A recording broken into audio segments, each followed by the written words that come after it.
Hey there, gang. Patrick King here, coming to you live from Cazenovia, New York, teaching here the next couple days at Canterbury Stables right here in Cazenovia. Today's question is coming to us from Robinette, and Robinette says, I've got trouble with my horse being on the forehand. What are some basic exercises that will help me and him to shift the weight back more over the haunches? I've been told that lateral work is the key, but I need some more information.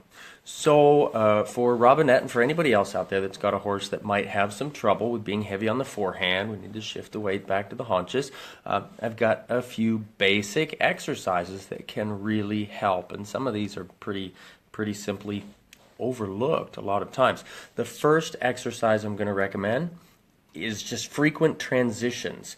Walk to trot, trot to canter, walk to canter, any transitions in there amongst all gaits and even within your gaits. So you might say you walk slow, you walk fast. Say you've got a medium trot and a lengthened trot. Say you've got a collected canter and an extended canter, right? So you can vary, asking for transitions within each gait as well as from one gait to the next. Doing lots of those. I love having riders do what we refer to as transition sets in clinics, where we might go 10 strides, walk, 10 strides, canter, back down to 10 strides, walk, and then 10 strides, canter.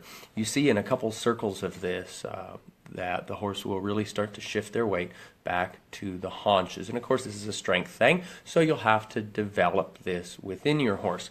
Another exercise that I find to be really often overlooked is a proper rein back, asking your horse to engage their body and step backwards with a little bit of energy, a little bit of life, not dragging their feet backwards as they go. Now, none of this would involve pulling or kicking or anything like that. We would set our aids and ask our horse to come back, diagonalizing their legs and stepping back with a little bit of energy and engagement. That's great for helping a horse to come off of the forehand. I'll even do some exercise I refer to as swings. I think about kind of a swing on a playground, right? Swings forward and backward, but it doesn't have a stopping point. It has a transition point, right? But not necessarily a stopping point. I would do this same exercise with our horses.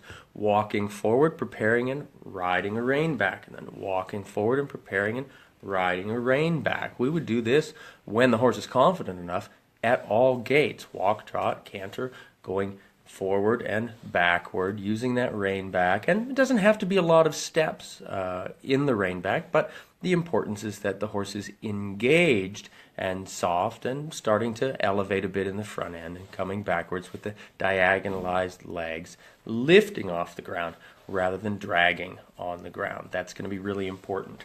Robinette had mentioned in her question lateral work. Lateral work is great. Now, especially for all of our riders that are starting with their lateral work, you don't have to do a lot of really intense stuff.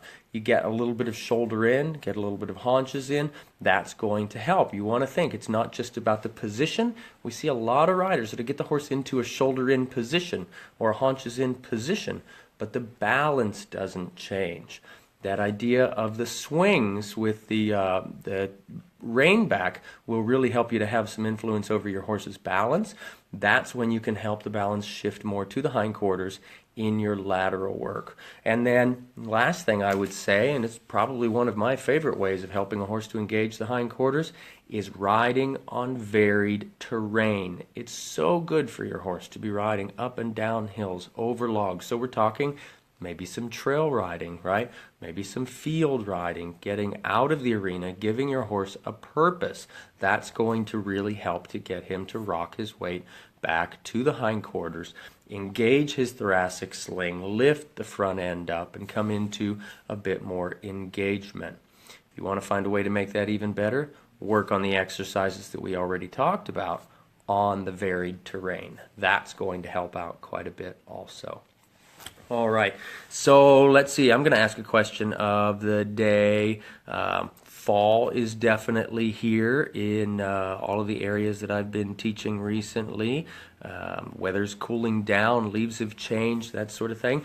Where's your favorite place to ride, and what's your favorite thing to do with your horse in the fall while you're riding? Give me the answers to that in the comments section below this video here, gang. And if you found this information helpful to you at all, please feel free, give us a comment, give us a like or a share of this video. If you have a friend that might need to hear this advice, please feel free, either tag them in the comment section below or share this video directly with them. Don't forget, gang, you keep sending in your questions and I'll keep talking about horses. Thanks so much.